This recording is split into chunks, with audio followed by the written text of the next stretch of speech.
Speaking here, a strong energy that there is someone na hindi siya mapanatag.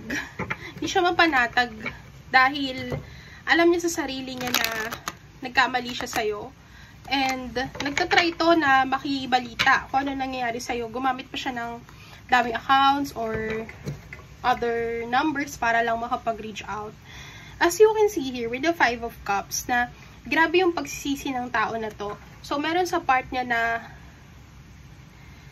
gusto niyang i-message ka, pero yung form ng message is pangangamusta. So, hindi niya i-direct agad yung connection. Like, hindi siya magja-jump na gusto kong bumalik sa'yo. Makikiramdam muna to sa energy mo. And by that time na ready ka na, that's the time na siya ay unti-unting babalik sa'yo.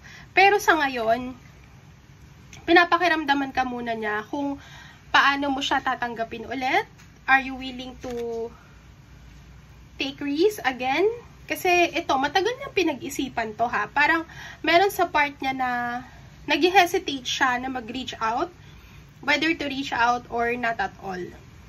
Pero, nung nabalitaan niya, nag-entertain ka ng iba, or may ibang nagkakagusto sa'yo, maybe within your work, or within sa school, pwedeng meron kayong collaboration, tapos nalaman niya na meron kang nakakausap, or merong bago, that's the time na hindi niya matanggap. Kaya, nag-isip siya ng paraan ngayon. Paano ba siya mag-reach out sa'yo sa paraan na hindi naaapakan yung ego niya?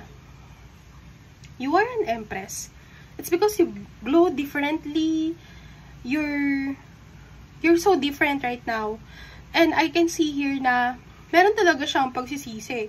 Kasi, nung time na kayo pa, or yung time na naglalaan ka ng panahon sa kanya, hindi siya ganon ka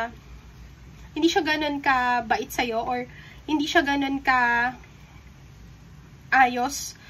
I'm seeing here a lot of things na gusto mong i-manifest sa connection na to.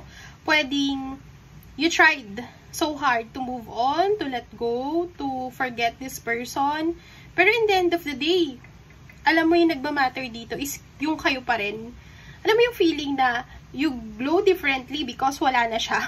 Kasi you're starting to move on eh. Pero bakit mabalik na naman tong tao na to? Nananahimik ka na nga. Tapos, nag-i-start na naman siyang magparamdam sa'yo. Yung tipo na naka-move on ka na. That's the time na siya ay unti-unti rin na bumabalik sa'yo. So, what are the odds, diba? Kasi kung kailan tanggap mo na, saka pa may nanggugulo. This is the Sun card. It shows na